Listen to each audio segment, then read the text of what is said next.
तो hello friends, आज मैं आ गई हूँ एमनीशिया के एपिसोड 7 के एक्सप्लेनेशन के साथ। अभी तक हमने देखा था कि हमारी जो हीरोइन है वो एक ही वर्ल्ड में थी और वहाँ पे वो एक बोट से गिर जाती है, जिसकी वजह से वो एक न्यू पैरेलल वर्ल्ड में वापस ट्रांसफर हो जाती है। अब यहाँ पे हम देखते हैं कि उसे केंटो की तरफ से एक मैसेज आया हुआ था और केंटो ने उसे लिखा था कि वो उसे एक कैफे में मिलना चाहता है। अब यहाँ पे वो उस डेट को नोटिस करती है तो उसे पता चलता है कि वो 1 अगस्त पे फिर से आ गई है।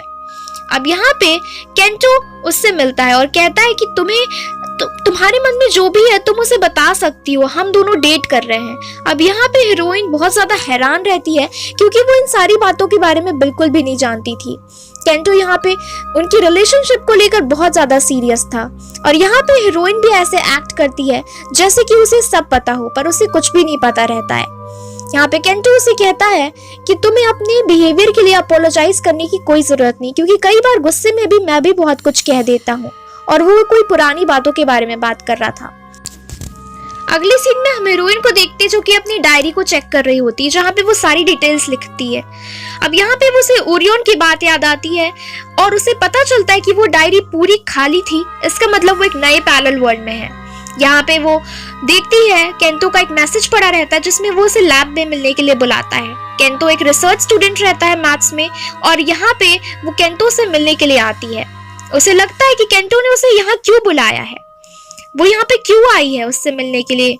अब यहाँ पे केंटो और वो प्रोबेबली डेट कर रहे थे, जिस वजह से केंटो ने उसे यहाँ बुलाया हुआ था। केंटो कहता है कि तुम इतना अनजान क्यों बिहेव कर रही हो, तुम्ही ने तो कहा था कि हमें एक साथ टाइम स्पेंड करना चाहिए और इसलिए मैंने तुम्हें यहाँ बुलाया है। अब यहाँ पे वका जो रहता है, यहाँ पे जो उसके कैफे का ओनर रहता है, वो इस वर्ल्ड में बहुत ज्यादा रूड टाइप का था, बात बिल्कुल नहीं करता था वो किसी से।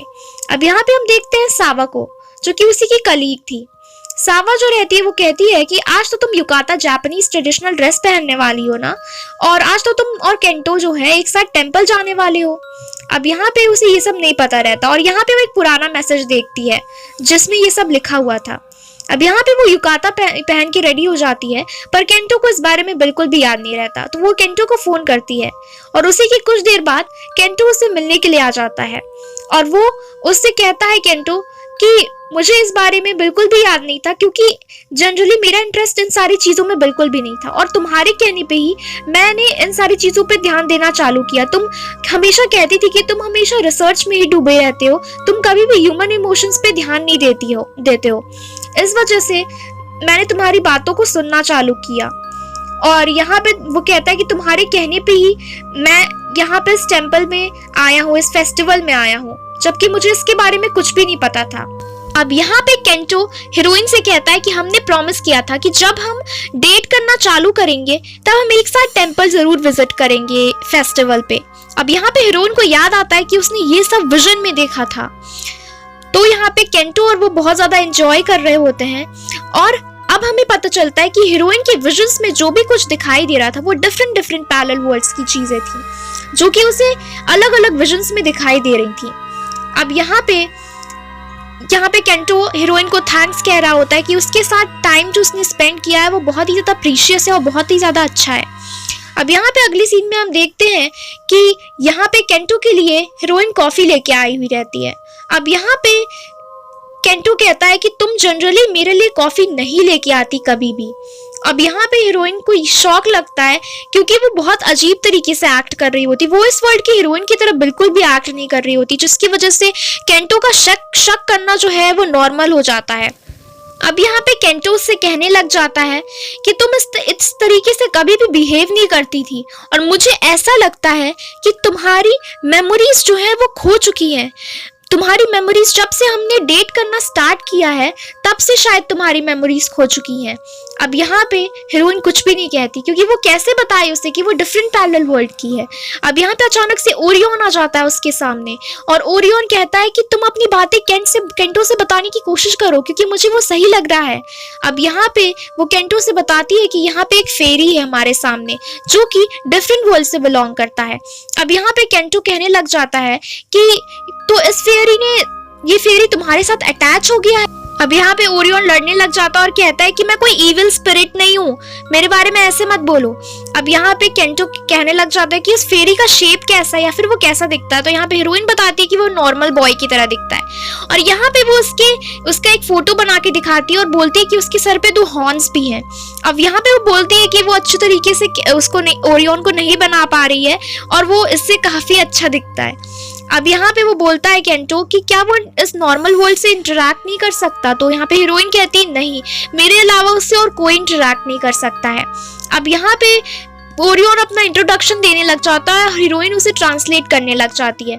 तो यहाँ पे वो कहता है कि ये कुछ इंटेलिजेंट टाइप का फेरी नहीं लग रहा है, ये नॉर्मल ह्यूमन जैसी बातें कर रहा है और यहाँ पे वो कहता है कि मैं इसे एक ह्यूमन की तरह ही ट्रीट करूंगा। अब यहाँ पे केंटो जो है वो सोचने लग जाता है कि कैसे, मतलब कि ये सब कैसे हुआ।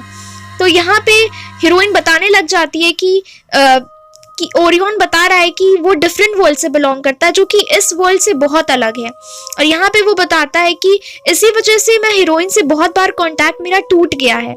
और यहाँ पे वो बताता है कि हीरोइन के साथ जो एक फायर वाला इंसिडेंट हुआ था उसके बाद वो डिफरेंट पैरेलल वर्ल्ड्स में तब से ट्रैवल कर रही है और इसी वजह से उसे पता नहीं चल रहा है कि हीरोइन का ओरिजिनल वर्ल्ड कौन सा है।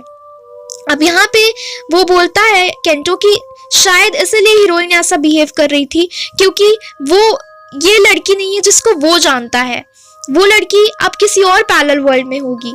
अब यहाँ पे वो सोचने लग जाता है कि ये स्टोरी बिल्कुल सही है और हाँ, ये बिल्कुल सही रहती है क्योंकि ऐसे बहुत कम पर्सन्स रहते हैं जो कि ऐसी बातों को सच माने। तभी हम देखते हैं कि अचानक से ओरियन जो है वो गायब होने लग जाता है।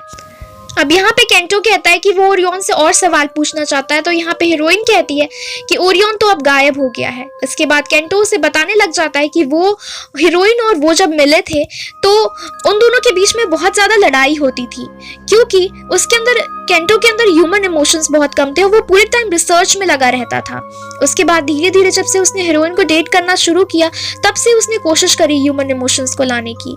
यहाँ पे ओरियन ने एक बात और मेंशन करी थी कि हीरोइन कभी भी गायब हो सकती है इस वर्ल्ड से। तो केंटो यहाँ पे कहता है क्या हम कल मिल सकते हैं, और यहाँ पे हीरोइन कहती है हाँ। और यहाँ पे वो लोग ट्रैफिक सिग्नल पार कर रहे होते हैं, रोड पार कर रहे होते हैं, तभी हम देखते हैं कि वो और हीरोइन हाथ पकड़ के चल रहे होते हैं।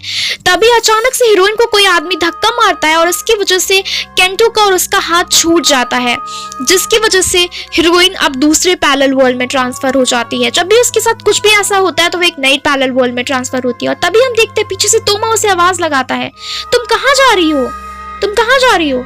और इसी के साथ इस एपिसोड का एंड हो जाता है।